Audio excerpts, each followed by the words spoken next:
dar início à live. A gente vai falar então hoje sobre liderança e o lado sombrio da força. E eu gostaria de pedir para Letícia e para o Fernando se apresentarem, falarem um pouquinho sobre si. E ao final eu também farei minha apresentação e vamos tentando colocar aqui dentro com isso. Quem gostaria de seu Fernando? Sim. Boa noite a todos, boa noite, Tati, prazer enorme novamente. Para quem já escreve anterior, feliz. Para quem está meu nome é Letícia Aracaki, eu atuo na área de desenvolvimento de pessoas desde 2009, comecei minha carreira na área de RH, treinamento, desenvolvimento e educação corporativa, desenvolvimento de cultura. E entre o ano de 2014 e 2015 foi quando eu abri a minha própria consultoria para atender empresas também no desenvolvimento de cultura organizacional. Minha primeira formação foi em RH, minha especialização em psicologia organizacional e depois disso, gente, eu nunca mais parei de estudar, engatando uma formação outra e todas elas estão relacionadas com desenvolvimento de pessoas dentro da organização, desenvolvimento organizacional. Né? Então, eu sumi agora no finalzinho, a sua voz a internet sumiu. Voltou? Agora voltou. Então, brevemente é isso, mas faço o pedido para vocês se conectarem com a descrição completa da minha trajetória profissional. Obrigada, Letícia. Fernando, eu sou Fernando Cachan, falo de Lindóia, São Paulo. Eu tenho graduação em Química e Engenharia Civil e trabalho com desenvolvimento de pessoas já há mais de 20 anos, com terapia familiar, mediação de conflitos, coaching em life coaching e coaching de equipes e grupos. Prazer estar aqui com vocês. Obrigada, Fernando.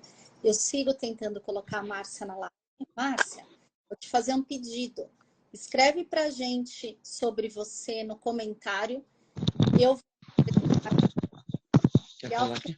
Ainda não tivermos conseguido colocar você aqui dentro, eu vou a sua... Tá bem? A Márcia vai falar aqui. Ótimo. Que bom. Márcia, que bom que você está aqui. Você pode se apresentar para a gente? Olá, pessoal. Eu sou a Márcia Soares, sou psicóloga, trabalho com desenvolvimento humano, facilitação de grupo desde 1998. Sou coaching de grupos e de equipes. Trabalho com segurança psicológica de times, com cultura organizacional.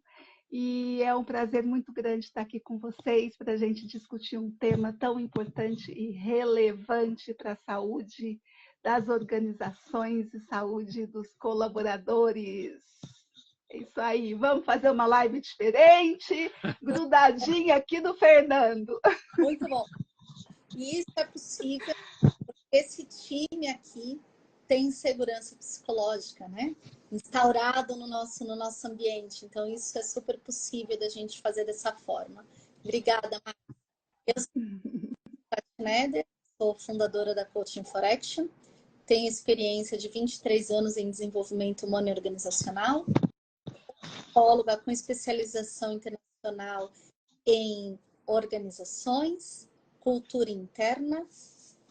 E sou também coach executiva de carreira, de grupos e equipes. Sou co-criadora do Jogo da Vida com Propósito, um jogo criado, então, nós, com base na filosofia Ikigai e norteado por teorias da psicologia para trabalhar desenvolvimento de pessoas com foco, com um olhar muito grande em propósito. O Ikigai, ele tem essa visão e a gente traz, então, essa leitura. Agora, qual que é a nossa proposta? A gente imagina debater um caso real sobre liderança e para que isso seja possível, mantendo o sigilo, né, mantendo a... Nós traremos aqui o contexto, apenas o que é necessário em termos de informação para a gente poder falar. Tem nome, né? Não vamos dar aqui nome da empresa e nem mesmo dos envolvidos, tá bom? Em função de sigilo e ética, precisa garantir aos nossos clientes. E tenho certeza que vai ser maravilhoso. Fernando, você pode apresentar para a gente o contexto desse case que nós vamos debater? Sim. Esse cliente é uma instituição de acolhimento de crianças e adolescentes. Não estou te ouvindo. Eu te escuto, Fernando. Eu te escuto. Ah, tá. Eu não estava te escutando. Não. O cliente é uma instituição de acolhimento de crianças e adolescentes em estado de vulnerabilidade, com várias unidades, e nós atendemos uma destas unidades. Fomos contratados para a realização de um trabalho de coaching de equipe. Total de colaboradores dessa unidade, 24 pessoas. Então, dividimos esses 24 colaboradores em 12 pessoas para a formação de cada equipe, de cada grupo, porque eles trabalham em regime de turno, então seria possível o atendimento de 12 numa semana, quando de folga, e 12 na outra semana. E atuamos com 2 coaches por equipe. Como funcionou o processo? Nós tivemos uma reunião inicial com o sponsor do projeto, depois tivemos uma reunião de kick-off, a reunião de abertura com todos os participantes. Aí tivemos 8 sessões de coaching de equipe, incluindo a participação da liderança, conforme pedido da própria liderança e do sponsor. Sessões realizadas, então, no contraturno, e a sugestão também dos horários de realização foram do sponsor e da liderança. E uma reunião final de encerramento com todos os participantes. Aí começaram os nossos trabalhos. Muito bem, obrigada, Fernando. Então, nesse contexto, nós vamos debater algumas questões que nós publicamos, né? Fizemos a primeira pergunta aqui, né, são quais os sinais que foram revelados que era uma liderança que estava baseada no medo. Então, nós vamos um pouquinho os primeiros sinais sobre uma equipe essa segurança psicológica de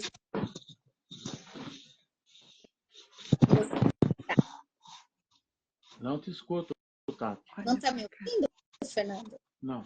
Agora sim. Agora escuta? Sim.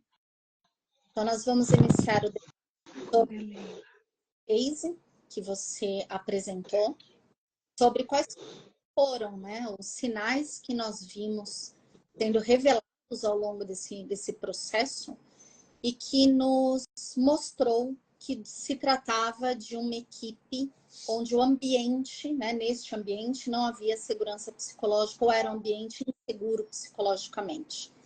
Eu não sei quem gostaria de começar. Bom, os sinais, eles foram surgindo desde do início, né?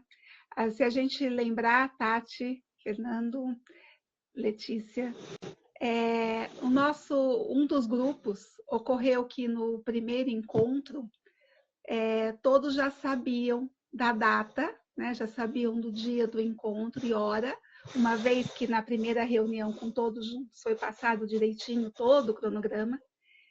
E, curiosamente, a equipe toda, o time todo não compareceu. Então, imaginem 2 coaches abrirem a sala, era online, e cadê a equipe, né? E aí, fazendo contato com a liderança se equivocou e não entendeu direito a data, e o dia, né, a sessão não ocorreu. E quer continuar, Tati, no dia seguinte, o que houve? Márcia, é curioso também que ainda nesse cenário, né, deste dia, vale a pena ressaltar que um dia anterior à data de início, o próprio livro se escreveu confirmando o início do processo. Né? Exatamente. E a justificativa, depois dada por ele, de que ele não esteve presente, nem ninguém da equipe, foi a de que ele confundiu a data. E essa equipe também não apareceu. Até então, ele nos informou que não, porque ele não comunicou a data à equipe. No entanto, vocês lembram do que a Márcia acabou de falar? A equipe tinha também essa informação, porque foi transmitida essa informação no kickoff, que é aquela reunião que a gente faz de abertura de um processo ou de um projeto, né? Vamos chamar de kickoff. Então, nós tivemos essa reunião e fizemos, né, a apresentação dessas datas. Então, todos tinham a apresentação dessa data. Fernando, quer colocar alguma coisa aqui? Sim, quero colocar porque eu estava como coach, juntamente com uma outra colega, no outro grupo. Nós tínhamos 2 grupos, né? Nós dividimos as 24 pessoas. E o nosso grupo começou em uma semana, e na semana seguinte seria o grupo B, vamos chamar. E aí soubemos que não havia acontecido o grupo B. Estranhamos, mas não sabíamos o que é que tinha acontecido. Tchan, tchan, tchan, tchan. Posso contar o que aconteceu? Conta como é que foi a primeira sessão após o não comparecimento. Então, na primeira sessão, curiosamente, vários relataram que lembraram, que pensaram que seria, mas não tiveram coragem de fazer a pergunta à liderança, né? Uma vez que a liderança não avisou mais uma vez, né? Não fez mais nenhum comunicado na hora, e então não tiveram coragem de perguntar à liderança, né? Você trouxe uma palavra super importante, vamos guardar ela aí. Pois é, já entreguei o ouro, né? mas foi assim que aconteceu. E então são sinais que a gente foi tendo, obviamente que sem interpretação, né? No momento em que a gente está num coaching de equipe, a gente não faz essas interpretações. Essas interpretações a gente está fazendo agora, no momento em que depois a gente está fazendo a análise desse case segundo esse olhar da segurança psicológica, né? Excelente ponto, Márcia. Muito importante você colocar isso. Letícia, gostaria de colocar algo aqui? Não. Então, nós seguimos para o próximo passo. De qual que é o impacto, então, dessa liderança, que faz essa liderança baseada, né, no medo? Porque quando a pessoa diz que teve coragem, começa a prestar um pouquinho mais atenção, mas a gente também vai falar se coragem tem ou não tem a ver com o tema que nós estamos tratando aqui. Então, qual que é o impacto de uma liderança que faz essa gestão do medo no bem-estar, na saúde da sua equipe e do seu time, já que estamos no Setembro Amarelo e também pensamos na proposta dessas lives muito relacionado a esse tema, não tão diretamente ao suicídio, mas a questão da saúde mental, da saúde psíquica, né? Então, qual que é o impacto que tem esse líder na saúde e no bem-estar desse time? Estamos vendo aí ao longo do processo deste case que nós estamos trazendo.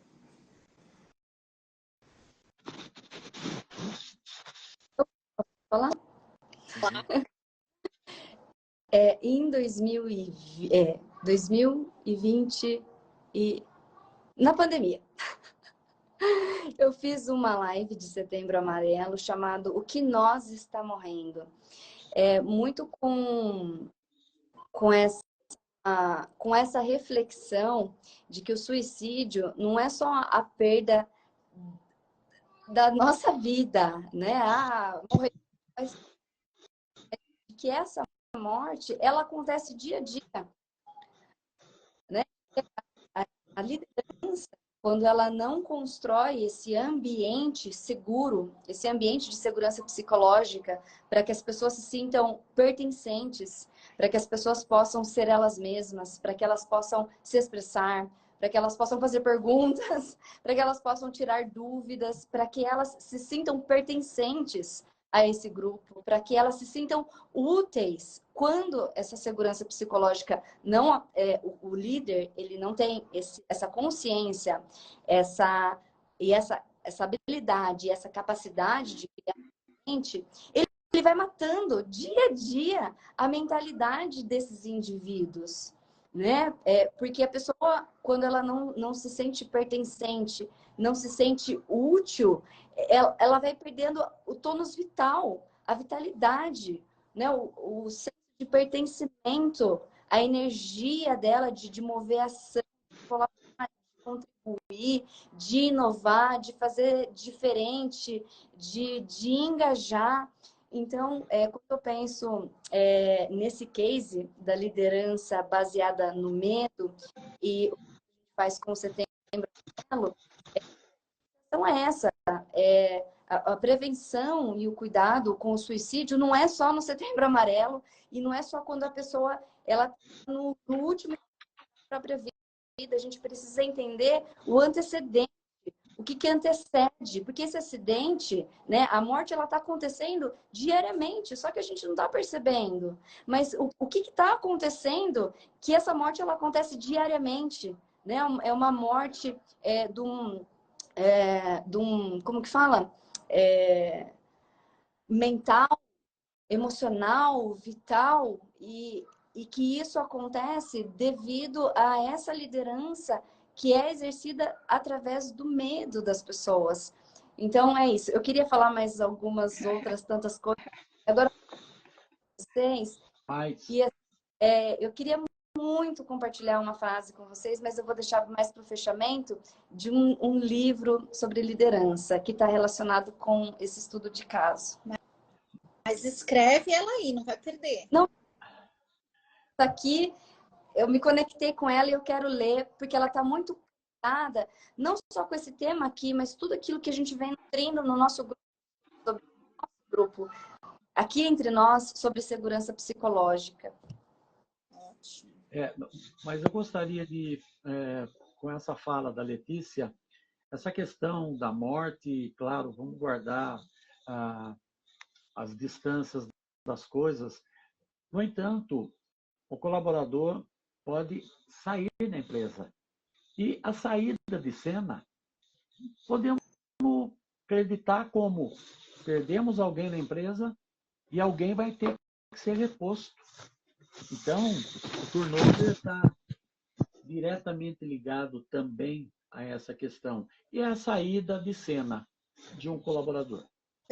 Que, aliás, aconteceu. Desculpa, Tati, quer falar? Eu só ia dizer que perfeita essa colocação do Fernando e que durante o processo nós tivemos profissionais que saíram, né, da equipe da empresa. Sim. E o quanto que isso afeta a própria equipe, essa saída de um membro, né, de alguém que faz parte de fato dessa equipe. E o quanto que já se sabe aí com pesquisas diversas né, sobre o quanto que o colaborador, quando ele pede a sua demissão, normalmente, ou não é a demissão da empresa em si, mas do líder, está relacionado à liderança. Então é importante esse ponto que o Fernando trouxe. Márcia, por favor. E é interessante que, como a Tati disse, houveram saídas estas que não foram sequer comentadas a respeito, né?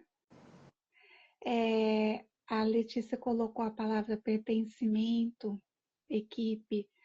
A gente pode pensar em vínculos, a gente pode pensar em corresponsabilidade, e essas pessoas não foram sequer citadas, né? Elas não apareceram. Num primeiro momento, a gente não sabia por que não apareceram, não é? Faltaram, talvez. Num segundo momento, onde estão elas? Faltaram, talvez, né? Mas o grupo não trazia, até que depois da nossa pergunta é que soubemos, então, que eles haviam saído da empresa e não apenas estavam faltando, né? Então, veja, é mais um sinal de que como é que estão as relações, né? As relações entre estas pessoas, o silêncio, né? Então, percebam que a gente vai tendo vários sinais de que o clima, né, entre esta equipe não é um clima que favoreça, que facilite um crescimento, um desenvolvimento, não é? E tem pontos aí, Tati, pega aí os pontos em que as falas, né, como eles se sentiam com isso tudo. Eu vou pegar aqui o gancho, Márcia, para trazer nessa pergunta que nós estamos respondendo, nesse processo, as faltas que tiveram, não foram muitas, mas as que tiveram, então já estou excluindo as que nós pensávamos, né, que fossem faltas, mas foram de pessoas que de fato saíam houveram faltas também em função de saúde. Então, de uma liderança que está tomada pelo medo, pela coação, pelo medo, né? Vamos definir medo aqui, porque medo pode ser de um monte de coisa. Mas as palavras que eram trazidas durante a sessão, o medo de errar, o medo de retaliação. Essa foi uma frase bastante forte, trazida em uma das sessões, né? Mais verdade, retaliação, medo de falar o que queria falar, ser mal interpretada ou mal compreendida. E aí a pessoa faz a opção por não falar, que é o que a gente tem, né, quando a gente vai estudar o conceito de segurança psicológica de times. É que a pessoa não quer correr esse risco interpessoal. Então, ela escolhe para não ser tida como um monte de adjetivos possíveis, né? Burra e por aí vai. Para não correr esse risco, ela opta por não falar. Letícia, você queria falar algo? Tati, essa sua fala me fez olhar para um processo meu quando eu comecei a estudar sobre segurança psicológica de times. Quando eu entendi o que era segurança psicológica e o que era segurança psicológica de times, eu entendi que muito dos meus comportamentos, das minhas crenças, das minhas falas, do meu jeito de operar nos ambientes de trabalho, eram que eu tive na minha infância, na minha adolescência, na minha vida adulta, até esse momento em que eu tomei consciência do que era segurança psicológica e falei assim, epa, não estou me sentindo segura. E aí, o que eu quero fazer com a tua fala? O quanto a gente normaliza esses processos na nossa vida, nos nossos ambientes familiares, nos nossos ambientes educacionais, onde a gente faz as nossas formações, nos nossos ambientes sociais e principalmente nos nossos ambientes profissionais, que é onde a gente nutre aí, né? Tem a troca do nosso ganha-pão. A gente normaliza o medo. Ai, eu não posso falar. Ai, vai ter retaliação. Ai, tem uma reunião e depois tem uma segunda reunião para a gente falar aquilo que não precisou ser dito. Né? Fala pelas costas, fala da pessoa quando ela não está presente. Tem medo de se posicionar, quer dar uma opinião, mas não se sente confortável, se sente perseguido. E a gente vai vivendo ano após ano, década, entender que é segurança psicológica, entender o conceito, entender as ferramentas para se mudar esse contexto, para se trazer uma nova consciência, a gente vai aceitando. E assim, a minha reflexão é até quando, sabe? Não só a liderança, mas também os liderados, as organizações, até quando que a gente vai ser permissivo a esse processo de estar num ambiente de trabalho e o quanto que esse medo, ele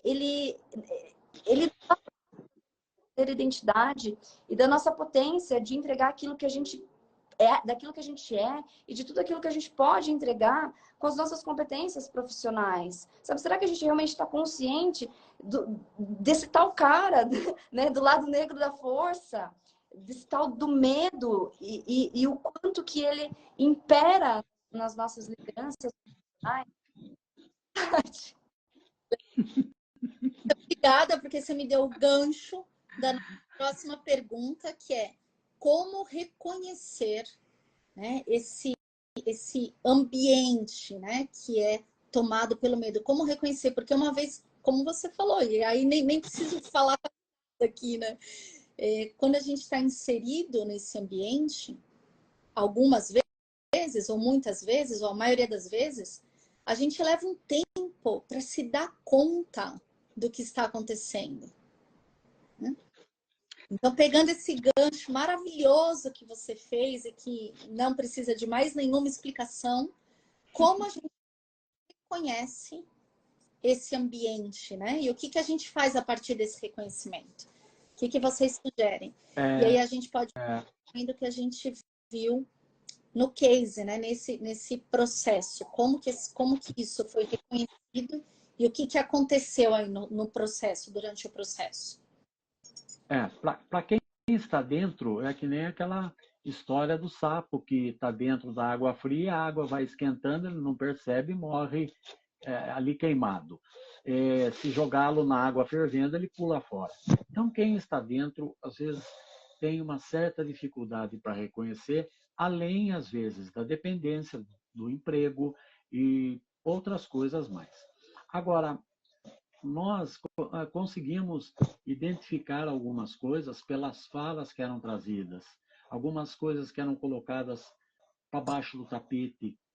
Por que colocar para baixo do tapete? Ou então, alguma coisa que não era falado para o colega, ou mesmo até pela forma escrita, o que seria deixado para o outro turno, às vezes algumas coisas, para poupar, para não expor, não eram faladas. Então, a gente identifica que algumas coisas não estão indo bem.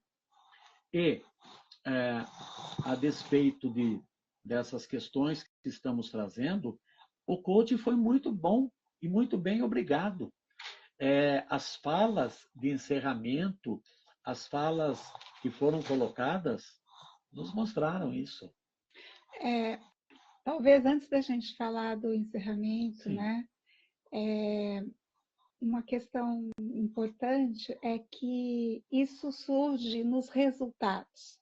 Quando a gente está falando aqui desse trabalho, a importância de se perceber esse estado, né, de insegurança psicológica, de insegurança, é por conta do próprio resultado que se tem, né?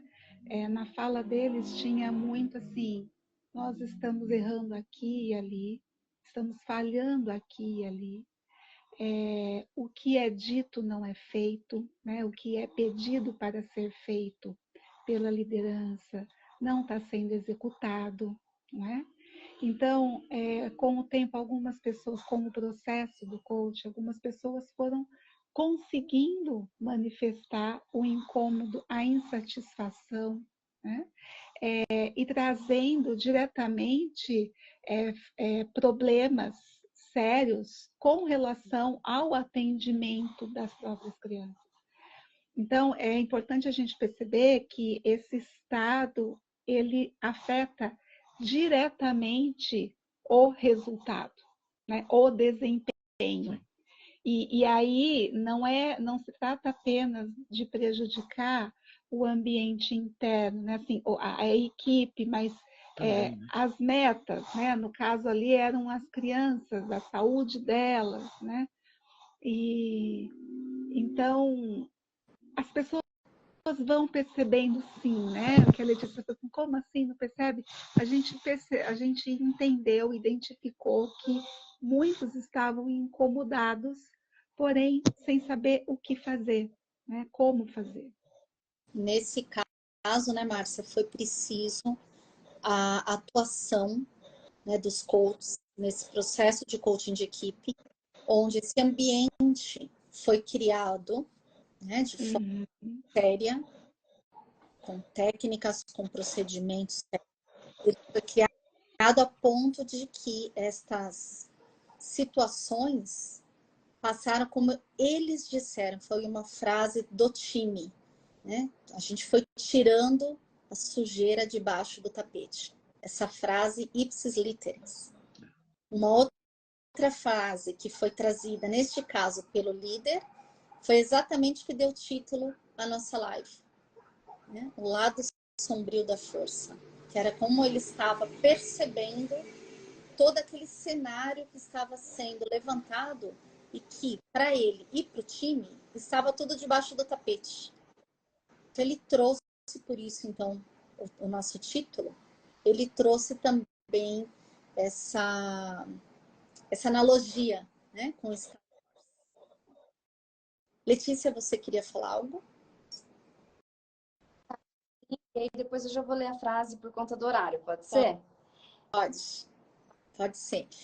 Então, vamos falar um pouquinho sobre quais são as possíveis estratégias para a gente criar, então, esse ambiente seguro psicologicamente. Dar algumas dicas que a gente pode dar, algumas dicas práticas para quem está aqui nos acompanhando. Posso falar? Sim. Foram 8, né, de coaching em grupo, nesse caso. 8 sessões. No decorrer desses encontros, o próprio método de criar esse espaço de confiança, de fala e de escuta, e de eles mesmos conseguirem olhar, observar e narrar, foi permitindo com que eles tomassem consciência daquilo que estava acontecendo.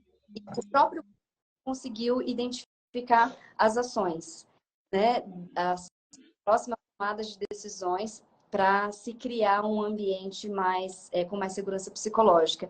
O que eu percebo, e vou trazer uma ferramenta que é a que eu mais gosto, né, dentro de todas as metodologias ativas de grupo, é o espaço de fala e escuta ativa. Acho que quanto mais a gente nutrir esses momentos, colocar tempo na agenda de líder com liderado, liderado com líder, onde esse time eles possam vivenciar esses momentos juntos de fala e escuta, isso é ouro, é essencial para que a gente consiga compreender as necessidades daquele grupo e ir criando cada vez mais esse espaço, essas relações de confiança e esse espaço de confiança psicológica para que as pessoas elas possam se expressar, dar ideia, inovar, renovarem, né?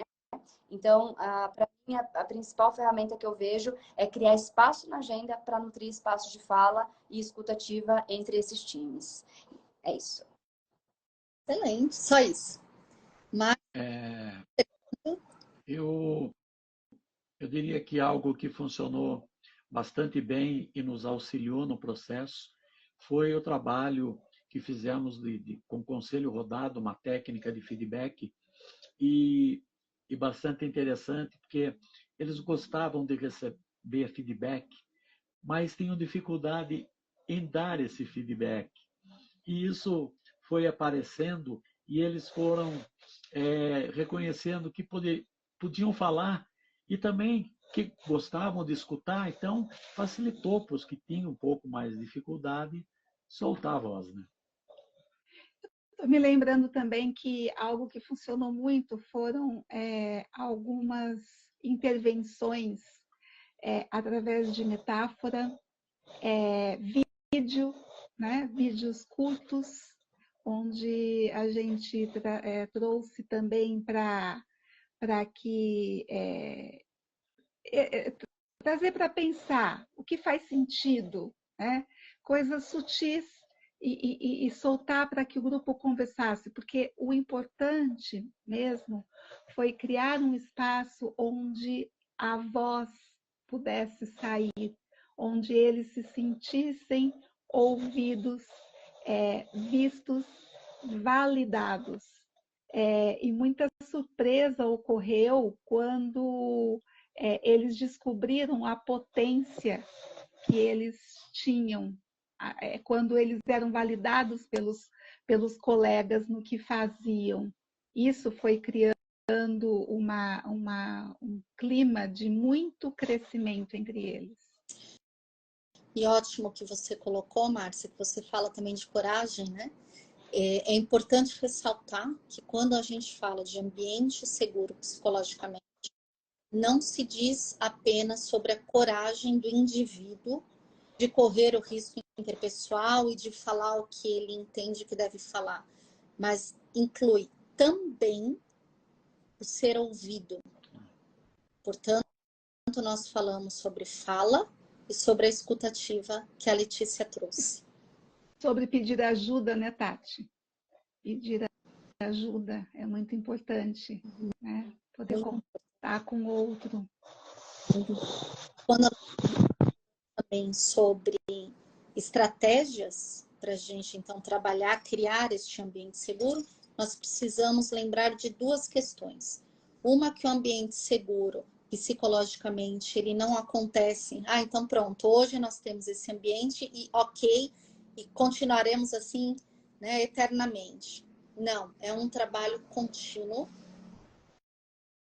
é um trabalho de atenção, de presença, de interesse no outro, então, de ouvir e ser ouvido.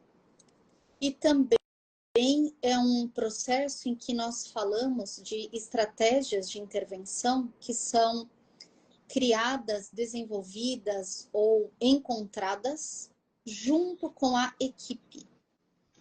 Não será o consultor, o facilitador, o coach, qual seja o papel do profissional que esteja trabalhando, que irá impor uma estratégia específica. Ele pode levar recursos, que são recursos que a gente chama de recursos disparadores, mas é muito importante ouvir a necessidade deste cliente, levar em consideração o diagnóstico que foi feito lá no início do processo, para entender qual é esta necessidade específica. Por isso, quando a gente fala de trazer aqui o case, a gente está trazendo um cenário em específico.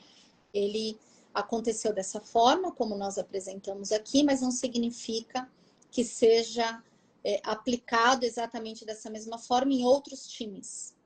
Mas ele serve como uma inspiração, como um ponto para a gente trazer a consciência. Estamos chegando já, né, ao finalzinho da live. Eu gostaria de acrescentar um agradecimento a cada um de vocês que está aqui presente e também a paciência, que nós tivemos um probleminha lá no início, então agradeço muito pela presença de vocês aqui. Quero aproveitar para convidá-los para estar com a gente na próxima quarta-feira, às 20 horas.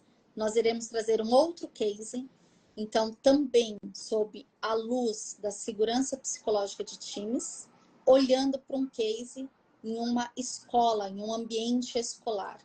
Qual o impacto, então, na direção, né, do que aconteceu, que nós vamos contar lá, o impacto nas crianças e nas famílias, tá bom? Então, convido que vocês venham, agradeço mais uma vez a presença de todos. Letícia, Fernando, Márcia, vocês gostariam de fazer...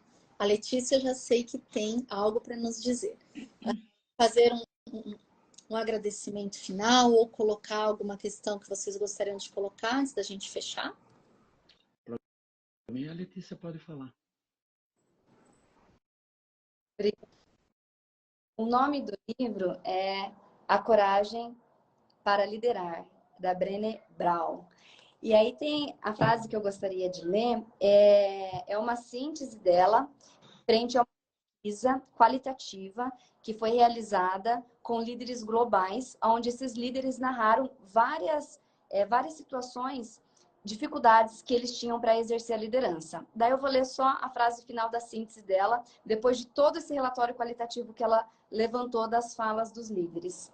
Acredito que só de olhar para esta lista, a maioria de nós logo reconhece não só os desafios nas nossas organizações, mas também nossas próprias lutas internas para superar o desconforto, para agir e liderar. Podem ser comportamentos relacionados ao trabalho e preocupações com a cultura organizacional, mas a origem de todos eles são questões profundamente humanas. E assim, Tati, essa frase me chamou muito, porque dentro das nossas discussões a gente vem falando muito sobre a importância do autoconhecimento desse líder, a importância da autoconsciência. E assim, eu me sinto, dentro da minha jornada de consultora, um pouco cansada de ter que ficar criando sempre uma roupagem para estar falando com esse líder da importância de ele se conhecer, para desenvolver essa consciência, para a gente conseguir realmente olhar para a causa raiz, que são essas questões profundamente humanas de todos nós. E isso não diz respeito só a esse líder, diz respeito a nós, diz respeito ao grupo. E quando ele inicia esse processo liderado, ganha a construção desses ambientes de segurança psicológica, e aí a gente avança nos ambientes organizacionais. Então, tem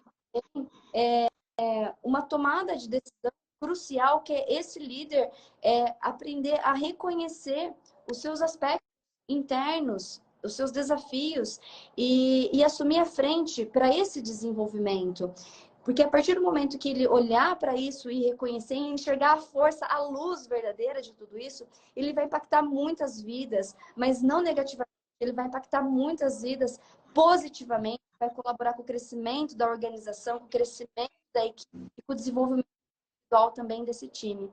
Então, era isso. Ótimo. Muito bem. Eu quero agradecer a todos, agradecer a paciência que eu não consegui entrar, por isso que eu estou aqui grudadinha no Fernando, para quem chegou depois. E então é isso. E a gente espera vocês então na próxima semana. É isso daí. Obrigado, pessoal, pela presença. É sempre uma delícia falar sobre o tema e discutir como se nós estivéssemos num grupo de estudo entre nós discutindo. Uma ótima noite para todos vocês e até a semana que vem. Obrigado. Obrigada, Márcia. Obrigada, Fernando. Obrigada mais uma vez por vocês estarem aqui com a gente. E espero que possam voltar na quarta-feira que vem, às 20 horas. Vamos fazer um debate, então, sobre segurança psicológica de times no ambiente escolar. Esperamos vocês. Boa noite. Boa noite. Boa noite.